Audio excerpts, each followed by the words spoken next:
Welcome to the Club Advisor training that is sponsored by the Office of Student Engagement and Leadership.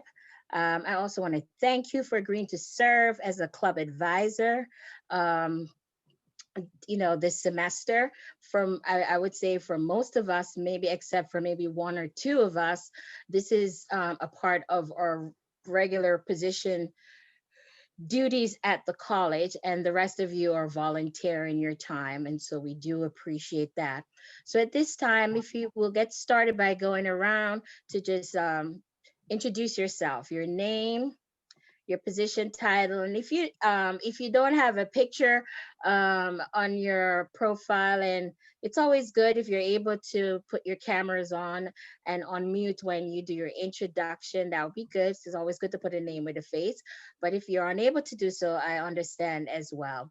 So if we can just get started by giving you, I'll just start with myself. I'm Paulette McIntosh, and I'm the program director for the Office of Student Engagement and Leadership, and I serve as the advisor for the Student Governance Association and the Campus Activities Board. And the Student Governance Association, as you know, the primary focus is to serve as the voice and the representative body for the students at Prince George's Community College. And the Campus Activities Board serves primary focus is to organize campus activities and events for students on campus.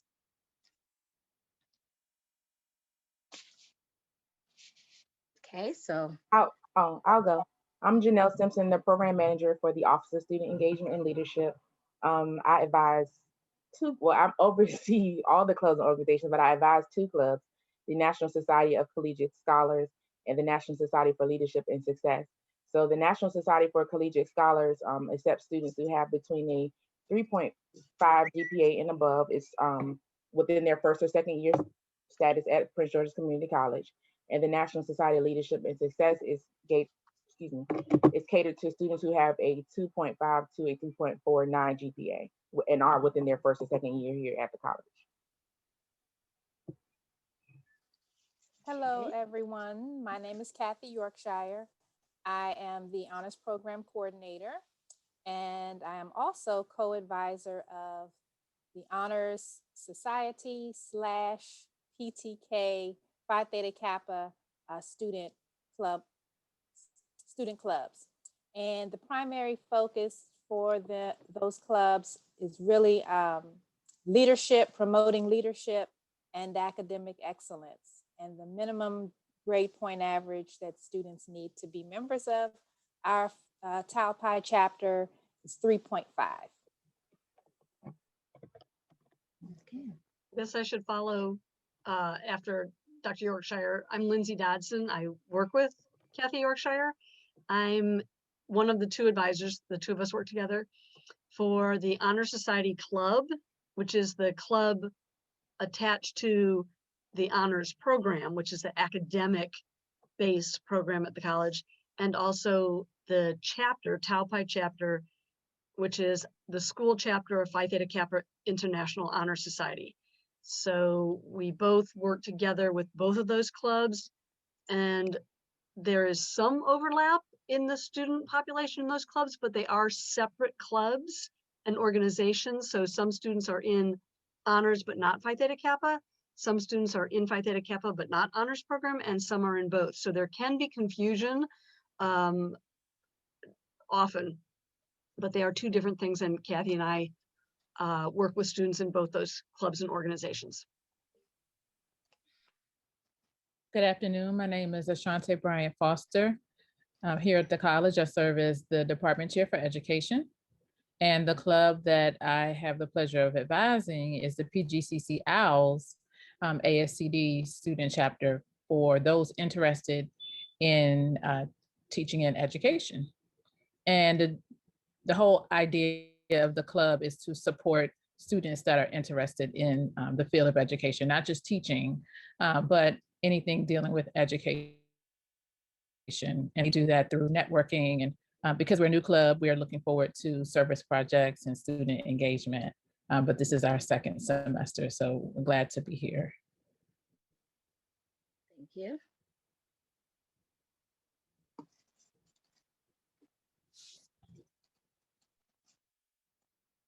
Next. Ms. Evans, would you like to go? I was taking myself off camera. Okay. Well, you're looking good. Thank you. Sorry about that. I am multitasking, fixing lunch. My name is June Evans. I'm the director of our Center for Innovation and Entrepreneurship, as well as our Innovation Hub at Prince George's Community College. The student club that I advise is called Owlpreneurs Club.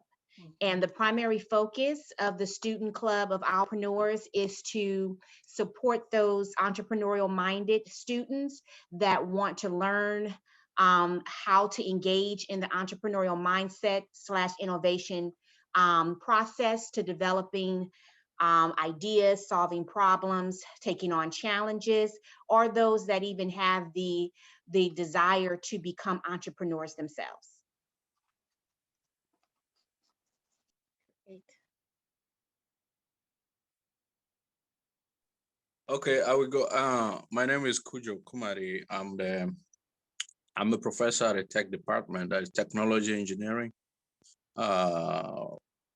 Godson, my colleague Godson, I think he will come after me. And we advise the student club named Hacker Space. So that club tries to aggregate all the knowledge that students get, all various courses, and put it together and build a skill set for protecting our IT infrastructure, and then learning how to hack. And because the best way to defend is to know how to attack. So that's why we try to teach them in that club. Welcome. Okay, well, thank you, Kojo. This is Godson Chukuma. I'm also a professor in the same department. And Kojo has said it all then. I don't know what else to say, but we also help the students to create the awareness also on campus, not just all to themselves. So they still make the awareness on campus as part of the training. Okay, great. Mr. Gray?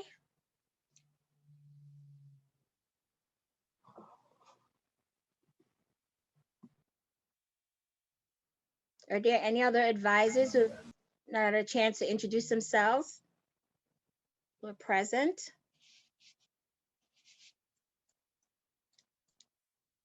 Okay. Are other members of the OSEL team who are present, can you just, can you introduce yourself?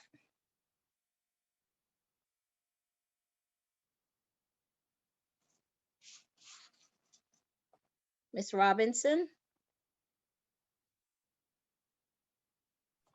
Can Yes, I'm sorry about that.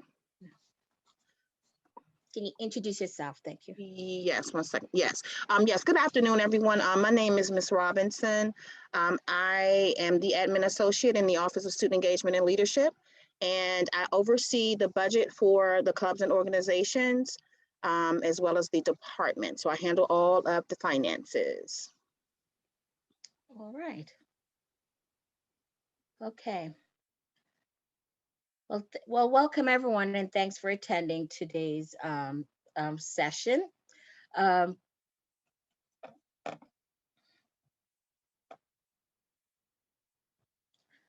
During today's session, at the end, you will have met the OSEL team and learn about our roles.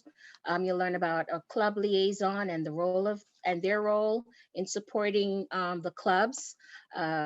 We'll talk a little bit about what your roles are as advisors. We'll provide you with some event planning guidelines, some marketing guidelines, let you know about the community service requirements for clubs, some club funding guidelines, and resources that are available to you, and then allow you to ask questions. So that's what we hope to accomplish during our time this afternoon. So the member of the OCEL team, which is abbreviated for Office of Student Engagement and Leadership, is myself, the program director, Dr. Janelle Simpson, the program manager. We have Mr. Marcus Binion, who is a graphic designer. He works both in OCEL as well as communication and marketing. Ms. Shamika Robinson, who you just met, she's administrative assistant. Ms. Kim Wilson, who is a part-time student engagement assistant, and Ms. Charlize Foster, who's a student engagement assistant. And these two individuals, Kim Wilson and Charlize Foster, they serve as the club liaison. And in their role, they're the point of contact regarding club policies and procedures for the club officers. You as the advisors too can certainly reach out to them, but again, Dr. Simpson and I are also available here to support you. The club liaison, they will be contacting the club officers bi-weekly to check in with them, just to see how things are going, not just club related, but also personally and academically as well. They will assist them. They're there to assist the clubs with completing their forms. They have questions about which forms to use. And they're there to also answer questions regarding club operations. So that's the role of the club liaisons.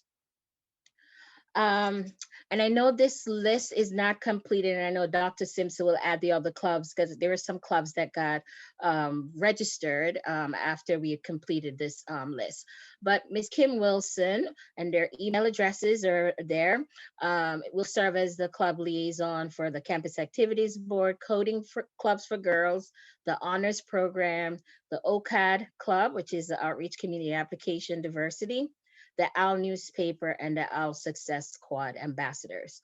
Are there any other clubs that's Ms. Wilson serves as the liaison for, Dr. Simpson, that's not included on this list?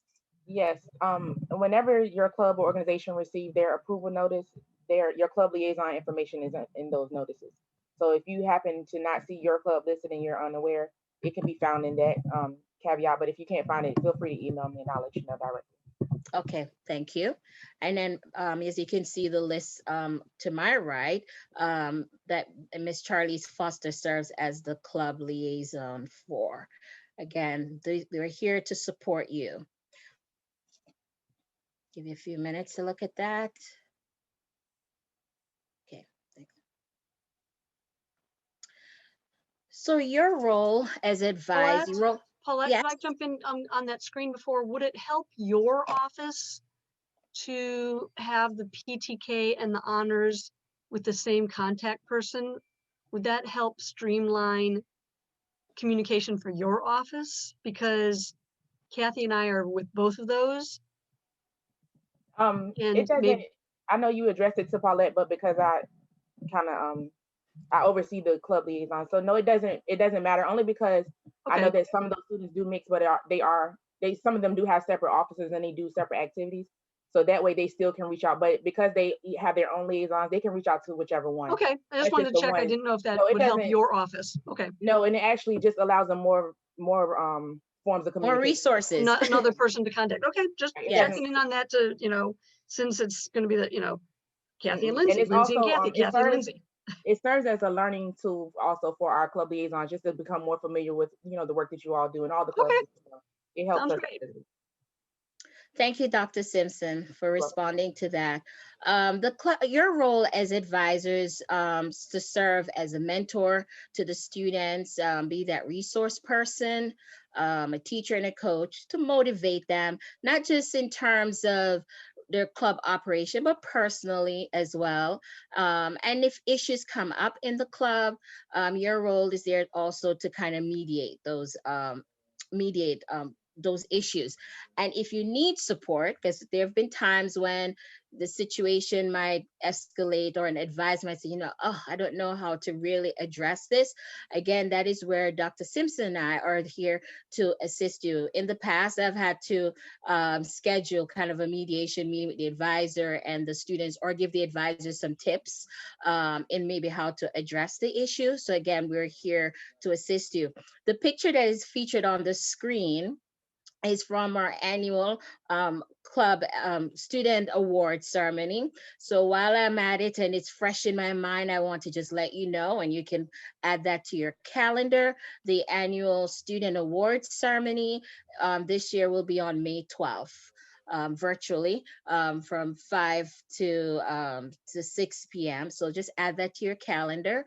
But that's when we recognize and thank the advisors, recognize our students for their leadership and academic accomplishments. So again, make a note of that.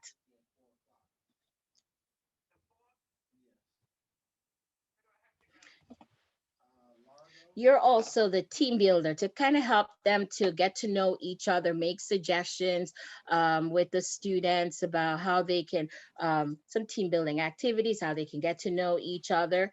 You're also there to interpret the policies for them and to make sure that they are working in compliance and operating in compliance to our policies and procedures at the college. And then a new role is that you will also serve as a campus security authority. I know that you all have received the email, and I kind of outlined in the introductory email that I sent to you guys earlier this week what the role of the campus security authority is and why club advisors are featured in that. So you have to watch the video, 11 minutes video, and then we're in the process of preparing kind of a frequently asked question, kind of a cheat sheet, for you that will assist you in that role. If a student is disclosed to you about an issue, and how for you to determine whether or not that falls under the Clery crimes and the reporting procedures. I know in the email that was sent to you all by Ms. Susan Watson, our Director of Compliance, she included attach a copy of the reporting form that you would complete and send to campus police, because we are obligated to make sure that we are reporting any crimes that fit under the Clery Act and in our campus safety crimes report. Okay, thank you. Any question about that before I move on? Okay. Hey, Paulette, I do have a question. Yes. Is there somewhere all of this information is stored, maybe like on the portal or something, for one place that we can go to if we need to kind of comb through and refresh our memories? And refresh your memory in terms of the campus security compliance or in regards to this training? Just in regards to all of our roles and responsibilities, like the things that we have to do. Okay, so we do have on the portal page under student resources, there's a clubs and orgs portal page. It has the forms. We actually have a video, we'll upload this video recording. So any information related to your roles, the forms that you have to fill out, those are already on that page. So there's that one location where you can go to get this information. Once the cheat sheet is created and you're in the process of developing that, that I will upload that also on that page. Okay. Yeah. So Thank you. You're welcome. As a good advisor is aware, meaning that, we don't want you to just be what I refer to as a Johnny Hancock, where you're only signing off on paperwork, but to really get to know the clubs and the leaders. If you haven't already done so, we encourage you to set up a meeting to get to meet the officers at minimum and to introduce yourself and to discuss what your expectations are of them. How best do you want them to communicate with you? There are some advisors where, the best way to reach me is to call me, and they feel comfortable giving the students their email and to their cell phone and to text. There's some that says, the best way to reach me is to call me on my office phone, because if I'm not there, you leave a voicemail message, it pops up into my email, and then I can respond. Or the best way to reach me is to send me an email. So to have those conversations. how are their classes going? How are things with them juggling their classes and the club responsibility? How are things going? So to be aware, we want you to be dedicated to it, and we know that you are. And then to be visible. There's some students who don't see the advisor or interact with the advisor until they have to sign off on a paper. They're tracking them down for that. But to be visible, when are their meetings? How often are the meetings? You know, we would like, if the advisors are, if it permits for you to attend as many of their meetings as you can. We want you to be informed. We are assuming that when we receive a club event form, and the advisor has signed off on it, that the advisor has information about that particular event. So if we can't reach a student, that we might be able to reach out to an advisor and say, hey, tell me a little bit more about this event, right? So we want you to be informed, and again, being supportive and open-minded. And being open-minded in terms of this is a learning process for the students. So it's a student club and organization. So to allow them to have some ownership. And, you know, we can be in our educational role, guide them in a way that, you know, they'll step forward, but some steer in the right direction. And sometimes the students will make a decision that you really want them to make, and they think they made the decision, but through your savviness, right? You know, you all end up in the same spot. So to keep that in mind, not to be overly heavy-handed in the operation of the club. They're going to make some mistakes along the way. And sometimes a lot of the learning comes out of that mistake. But again, I would say from the upfront to be open with them and to have clear expectations of each other. So at this time, provide some information and guidelines relating to club events. The clubs must complete a club event form for their club meeting, for club events. In the virtual environment, since we're operating remotely, we're also requiring that they complete this form as well for their meetings. When we were on campus face-to-face, it was just for club events, but virtually now, while we're operating remotely, this form must be completed and submitted for both club events and club meetings. This is what the form looks like. This form is available on that portal page that I mentioned previously, Ms. Evans. So the form is there. That's where they can go download it and complete it. And then they will email the form to Dr. Simpson. So here are some things to keep in mind in terms of planning of club events. You know, after the clubs, you know, when they talk to you guys about their planning and what they're planning to do, you know, making sure you have a conversation with them in terms of, will this event that they have in mind, will it work in the virtual environment? How useful will it be for the audience? What is the outcome? What's the goal that they want to accomplish? What do they want people, attendees, to take away from this event, right? So that they're organizing and planning purposeful events. Work with them, making sure that they create a timeline. So when they said, hey, have you guys decided on, plan out a timeline? When are you going to advertise this event? Have you developed a task list? Have you think about when you're going to submit the paperwork so that you can get the funds available to, you know, to make sure that this program will go off smoothly. So the students must discuss the event with you, the advisor, and obtain your approval. So on the form, there's a spot on the form for advisors to sign off on. Again, you know, don't just sign it just because they email it to you to sign. Of course, virtually, you can sign off on the forms electronically. Ms. McIntosh, can I ask Yes. something? Yes. Just by chance, if you're not able to sign off electronically, when they email, I ask them that they copy you as well, and then you can just say that you approve the event. So we don't want to, you know, provide any barriers for you. So whichever is easy for you is fine. Okay, very good. Thank you. The other thing too is if, as I mentioned, that they will submit the club event approval proposal form to Dr. Simpson.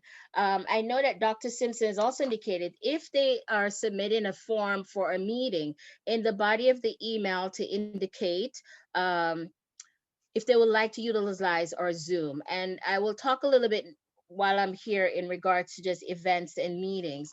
If clubs want to have just their regular meetings, we encourage them to utilize some of the free platforms that are out there, and we have it uploaded on the portal page, and we have emailed to them, and we will email it to you guys as well after this training. Just maybe Google Hangout, it's free, how to utilize that. They can host up to 100 people in Google Hangout. Also, Google video calls, which kind of almost like it operates almost like the Zoom. That's a free tool as well. And it has a capacity of up to 100 that they can have for their meetings. We can support their events on our Zoom account, so we can schedule those if a slot is available, because we can't have more than 2 events scheduled at the same time or overlap on our Zoom account. So that's what I want to just let them know, that they can utilize the free resources for their meetings. But if they want us to schedule an event on our Zoom account, they can certainly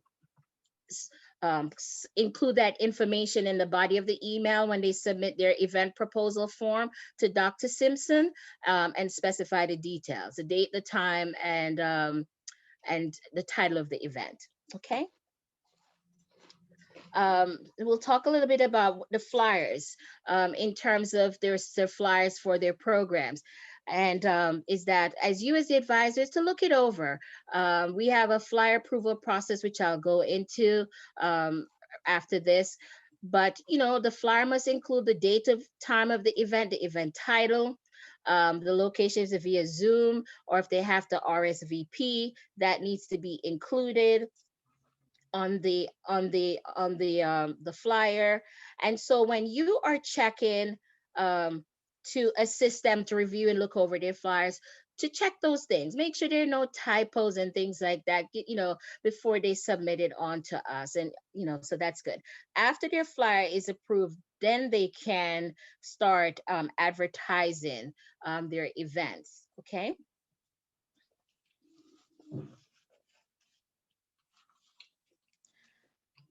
And again, in order for them to receive approval for their flyers, they must email the flyers to both Dr. Simpson and I at the same time, because this will expedite the process, because they might just send it to myself and I might be out on leave on that particular day or out for a week, and then it delays that process. So to send it to both of us, we review it.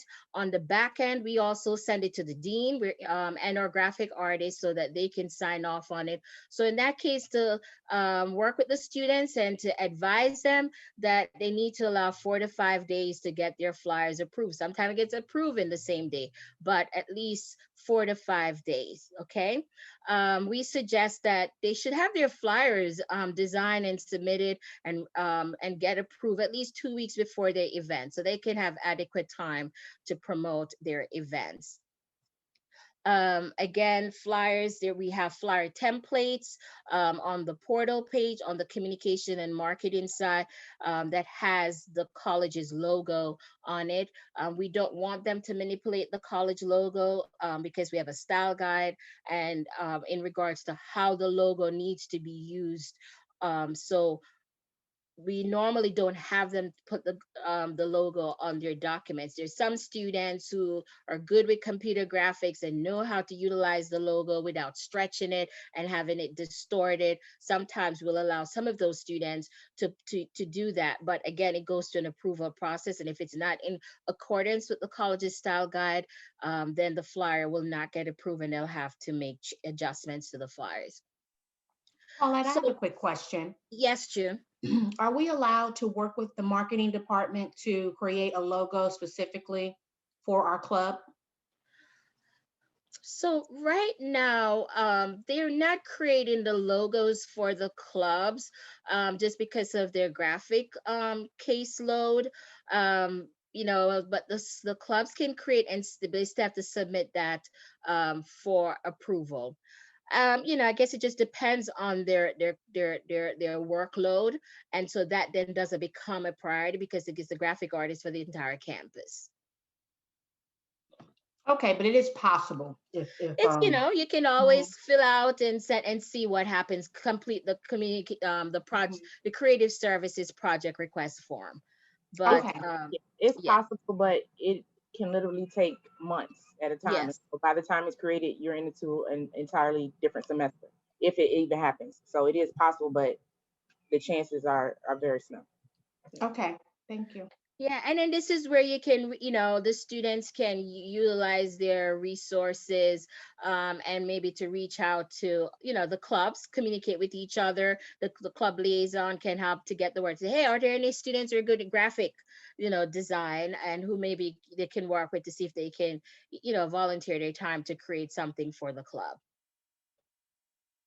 Okay. Sounds great. Thank you. Sure. When marketing the club events, this was an adjustment for us as well when we pivoted remotely and have to really do only digital promotion via social media, and emails, as opposed to in person on the wall. It's a different approach to advertising. We want to make sure that the flyers are 80% image, 20% text and content, so that it's easy, it's right there, it's the information, and it's catchy. This is it, this is how I will be able to attend the event. You have a RSVP link available. They click there, then you send them the Zoom link, etc. So you want to make sure that it is, it's not busy with text. Okay, so to keep that in mind, and some of these students have been using some of these templates, poster on my wall, and to create their flyers, and they'll put in social media, use a social media template, which then also guides them to in that process to make sure that the flyer, has a 80-20% image text content. Okay. I wanted to also share in regards to the events. Again, they'll work with their liaison after their flyers are created, where they can post their flyers on their own social media platforms, because the clubs can now have social media. They had a training, I think it was on Monday of this week, for the new clubs and the returning clubs at a refresher, training in terms of the do's and don'ts of social media and how best to utilize the social media for engagement purposes. So it's very important. We can also send out an email to the college community, if you want to advertise and the event is open to the college community as well.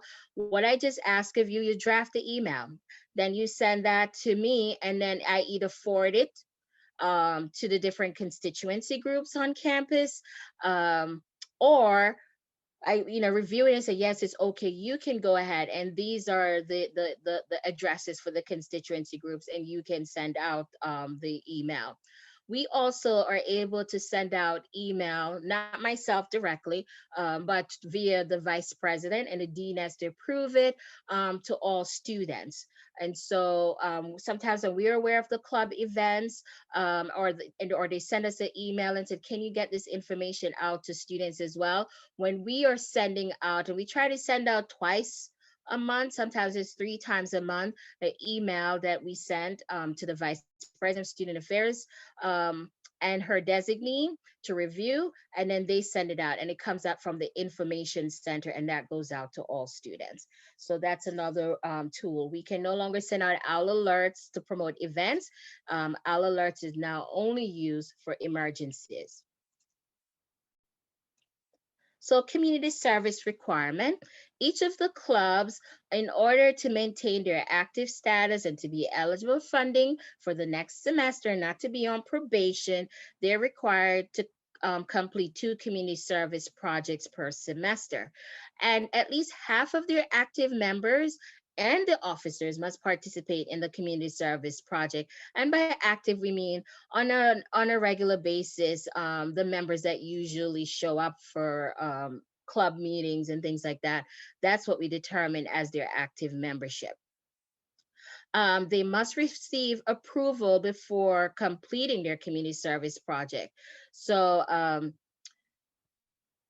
again, this is reviewed because a community service project is a club event, right? So they will submit the club event approval form to Dr. Simpson and outlining the community service project that they would like to engage in.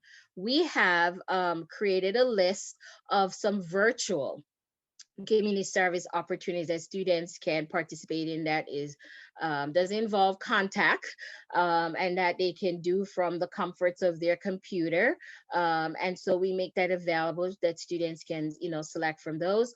The SGA Community Service Relations Senator also throughout the semester will do some research and for community service opportunities, and will share with the clubs. Dr. Simpson also sends out information sometimes to the clubs too when she come across those community service opportunities that students can participate in. After they have completed their community service, they're expected to fill out the community service reflection form. Again, this form is on the Student Clubs and Org portal page. And so they need to complete this form, and this is what the form looks like. And when they send this email to Dr. Simpson with the attached form, in the body of the email, we want them to list the names of the members and officers who participated in the community service project, and even the advisor. So we also know if an advisor participated in the project as well. Any questions so far before I go into the financial transactions? Okay. So the clubs receive their allocation, their letter indicating how much funds they're allocated for the semester. Most, if not all, the clubs have been allocated $350 for this semester. And again, it's very important that they comply with the use of the funds based on how it was allocated and approved. Okay. Any request for spending must be completed 3 weeks in advance, so of their event, in order to make sure that they get the money. Whether they might be submitting a request for a cash advance, although sometimes that in this virtual environment that might be a little bit challenging, and may not be the preferred way. It might be for directly go and order the items that they want via the use of the purchase request, and we'll talk a little bit about that. All advisors must sign off on the forms, and they can do this electronically. Okay. The treasurers are, we want them to, develop their skills as treasurer, and they should be maintaining their financial ledger to document their club expenditures. And it's important for them to do that. And again, Miss Shamika Robinson is the point of contact for club spending, and who they will submit their club funding forms to, transaction forms to, and they must speak to her prior to spending any funds. Don't spend the funds and then after the fact to say, oh, can I get reimbursement for this, or for my advisor, for me personally? It has to be approved before they proceed to spend, okay? So the purchase request form, this is what it looks like. And just so if it's not blocking, I move this video here. And it must be completed. And this is a form that they use in order to access their funds to use it for their events and for related purchases. So this is the form, this is what it looks like. And it is on the portal page as well. And it requires the signature of the club advisor.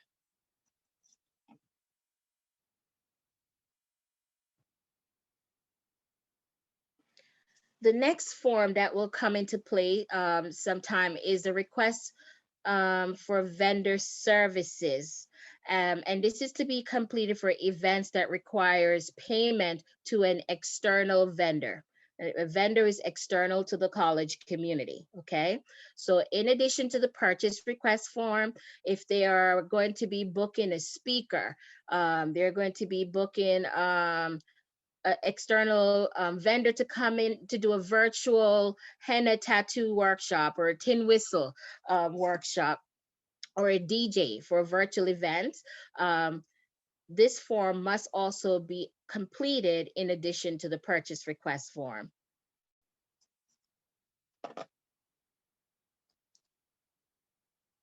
So I will stop there. Are there any questions?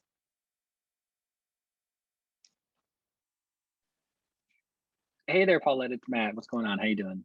Hi, Matt. Um, Can you do, I since you joined us after, can you just introduce yourself? Tell us your position at the college, the club that you advise, and what's the primary focus of that club or organization? Putting me on the spot. Well, hello, Yes. everyone. My name is Matt Kuzo. I am the coordinator of special scholarships at the college. So I work with students in our Prince George's County Promise Scholarship, our dual to degree tuition grant, and a couple other scholarships that we offer at the college. I advise OWL Success Squad ambassadors, known as OSSA. And the primary nature of the club is to promote community and encourage learning among our student group. So we have a lot of presenters come in. I know some of you all I have tapped to present to our students about different resources offered at the college, and we've been able to adapt, fairly well virtually. And I'm thankful to you all on the call who've been able to support, and also to OSOL as well. My question, and I apologize if I missed this at the beginning, can you provide an update on the status of ICC meetings for the semester? I know that there were some interclub council meetings last semester. I wasn't sure if any of them are going to be held this semester as well. So, we're meeting virtually, remotely. They're still meeting out. And so instead of having those monthly ICC meetings that we used to have, we have established, and one of the outcomes of working remotely, there are certain takeaways that will continue on when we go face to face.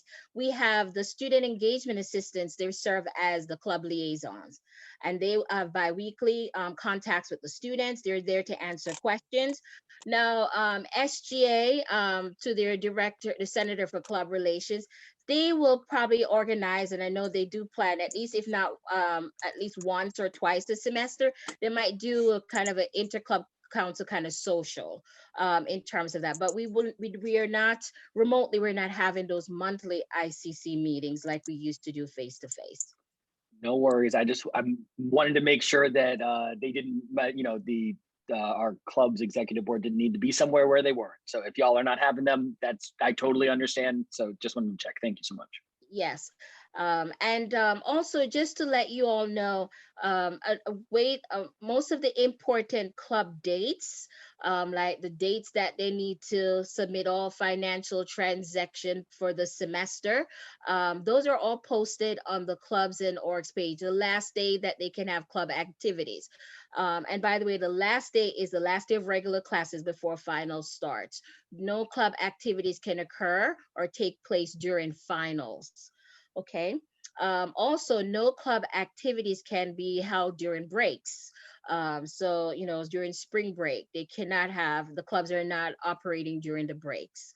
Okay, so they can't have club activities. So most of the important club dates, the town hall meeting dates, and if we're going to have an event for the clubs, like a interclub council kind of social, that will be posted on the portal page as well. Paulette, I do have a question about the budget. Yes. Or the funds. So are the funds allocated to the department or unit that is sponsoring the club, and does it show up as a budget line item within our queue? No. Or it doesn't? Okay, so No, this is it's completely henceforth- separate because Okay. it's not a department club. It's a student organization that's funded through student fees. It's a Fund 401, and there's some different guidelines, ways in which you can use that fund that's very separate from the department. Like you can't transfer between those accounts. So the clubs, and if your club is just newly registered, you may or may not have yet received that, but I know Ms. Robinson, the Alpreneurs, have they received their club allocation notification yet? Well, I did receive theirs. I had to make some changes. Okay, I received the revised ones, the revised request. But yes, okay, I do have theirs, yes. Okay, so okay, that, so it will, the clarity, oh, I'm sorry, go ahead. go ahead, Miss Evans. Oh, no, I was gonna say, so I just wanted to know, so the clarity is all purchases for the purchase request will go through Shamika, they will go through you. That's why we have to submit the forms. You will Yeah, do the purchasing on the club's behalf. right, Correct. it's Absolutely correct. Okay. exactly, very separate, Mhm. separate approval, separate from your unit and department funds. Okay, and I want to also, and it's a part of the justification and approval process. In the past, not in recent, not recently, but in the past, we've had issues where sometimes advisors were not able to distinguish between their unit, how they utilize their unit funds and how they utilize the club funds. The club funds are not for the units or department. It's strictly for the club related business. It can't be used to purchase supplies or for a unit. It has to be for the club. Okay. Are there any other questions? Yes, I have a question. Okay. When I was reading one of the documents, and then there was a line to the effect of every activity that we have to do, we need to seek approval, or we need to submit a form. And it says even meetings, every meeting, or something to that effect. Yes.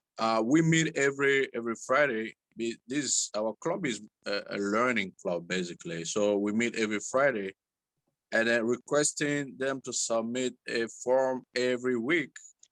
For me, it So looks a little. no, not every, they just submit for their club event, which is good. We like when clubs know how often they're going to meet and when. So they will fill out the club event approval form. And, if it's every Friday, we will meet every Friday at this time, then they indicate that they don't have to submit it for every meeting that they meet. It can all be documented on that. Dr. Simpson, Right. do you want to add anything to that? No, the clubs have been informed, well, the ones who attended the nuts and bolts, that they can put all the dates as it pertains to meetings on one form. So they don't have to submit multiple forms, because of course that would be we can't keep up with that anyways. Right. We already get 800 emails a day from the college. So it would probably be, Okay. overload for all of us. So they can put all of that on one form.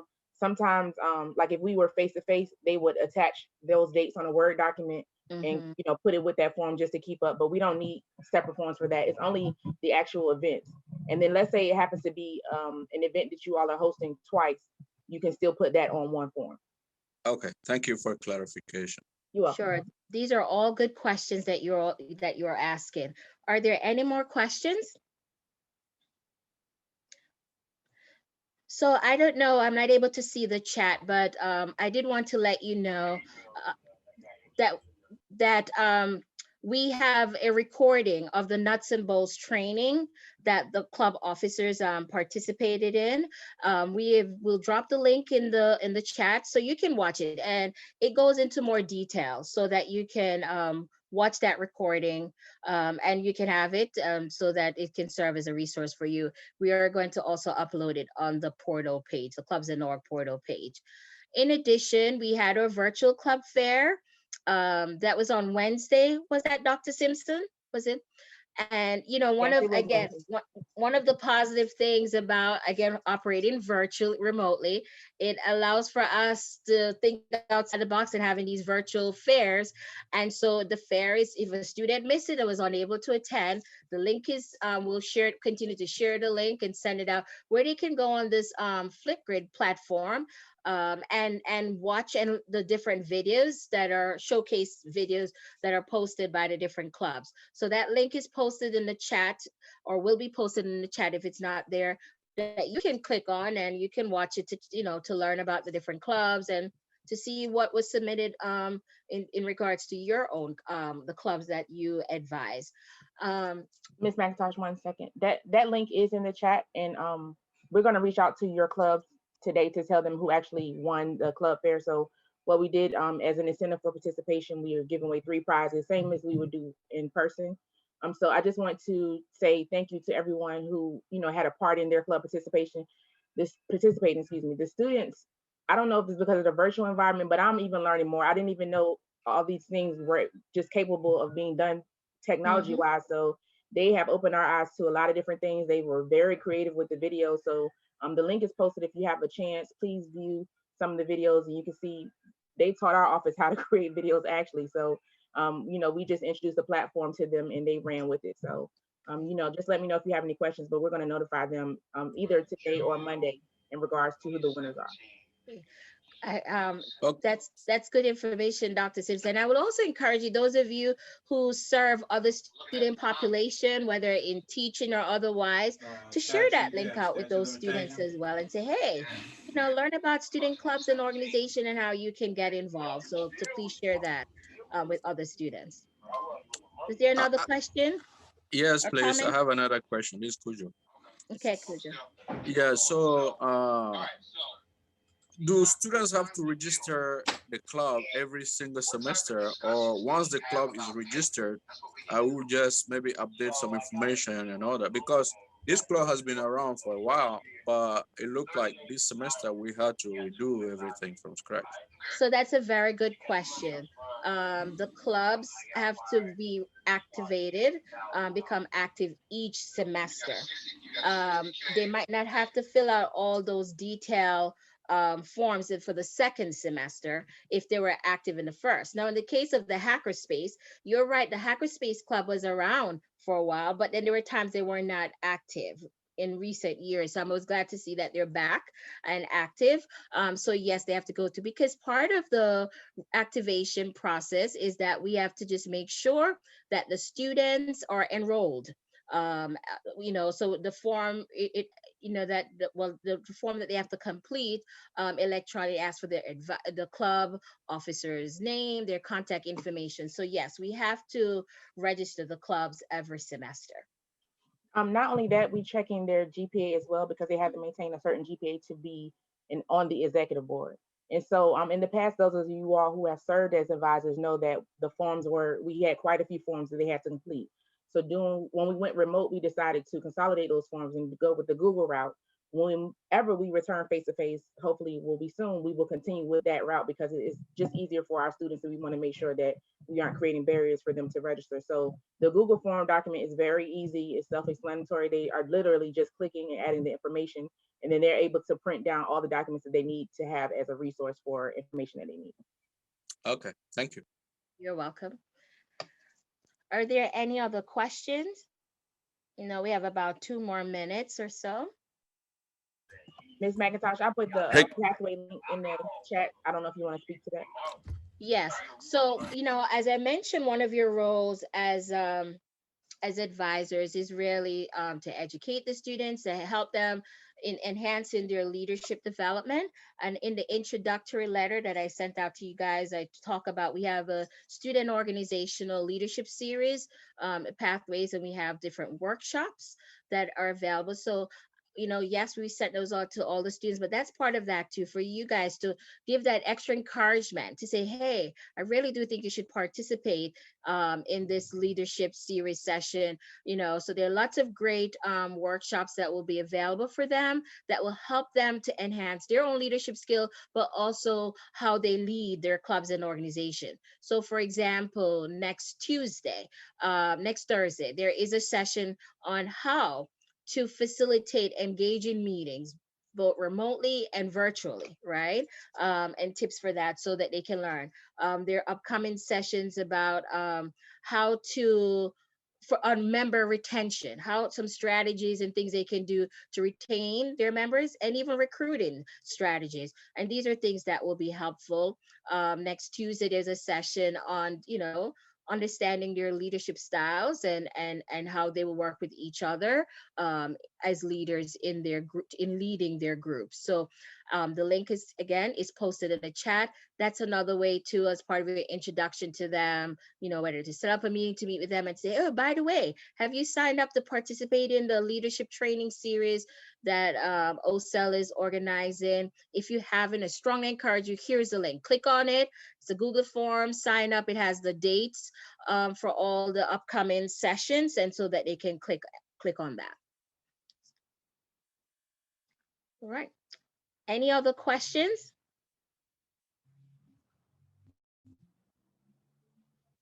Or comments?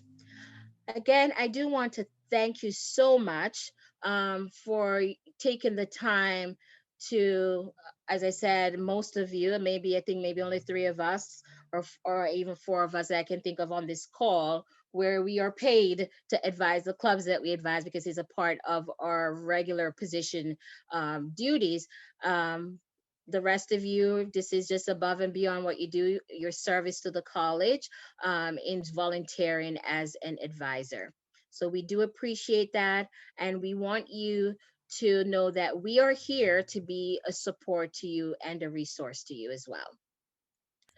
Ms. McIntosh, can you hear me Yes, now? Mr. Gray. Mr. Gray, can you just introduce yourself because we missed you at the start, just to kind of, you know, what your role is at the college, the group that you advise.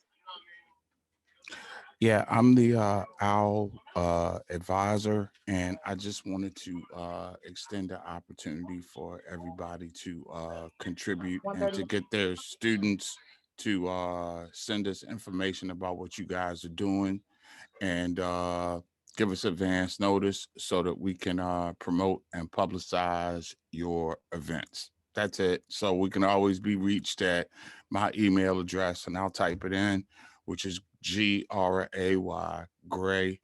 MF at pgcc.edu. And we also have the OWL Drive itself, which is pgccowl@gmail.com. But again, I'll leave that in the chat for you because we'd like to have more contributions on events and activities that you all are doing in advance and even after the fact to add coverage to the newspaper. Look forward to working with you. Mr. Gray, yes, thanks for sharing that. And again, I didn't mention that previously, but that's another avenue to promote and market club events where you can, the flyers can be included in the newspaper. I will be emailing out, the editor sent me the publication schedule for the semester. So when the issues are, for each of the issues, when they will be coming out and the submission deadline and who you submit the information to so that you can get information. We'll also send those out to the club officers as well. So thanks for sharing that, Mr. Gray. Are there any other questions or comments? I just want to also just add something to about the newspaper. The OWL newspaper, each of the issue, each current issue is posted on the portal page, as well as on the college's website. When they go on the student clubs and organization on the website, and they click on the OWL newspaper, that information, there's a link that they click on and it will open up the current issue of the paper. We're about to post the current issue. The January, February issue is about to be posted. So just wanted to let you know that. Another way too that you can reach us if you want to stop in our virtual office hours. We have virtual office hours Mondays to Thursdays from 10 to 12 and then 3 to 5. So the Zoom links for those office hours are posted on the Clubs and Orgs post portal page. So you can stop in, hop in, or you want to say, you know, sometimes I'm not there, or Dr. Sim, if you wanted to meet with us specifically, have a question for us or want to discuss an issue, that's always a good, you can send an email. Can I meet with you during the office hour on Tuesday? I'll hop in around 11 o'clock. And this way that if it's to meet with me, I can make sure that I'm there. But the virtual office hours is always monitored. More often than that is Ms. Shamika Robinson, who is monitoring the office hours. You can also send us an email to or directly or to ocel@pgcc.edu. We do check that email, or you can leave us a voicemail, because then if for the most part I monitor the OCEL phone and answer those when I'm online, and can respond to you, or respond when the voicemail pops into my email.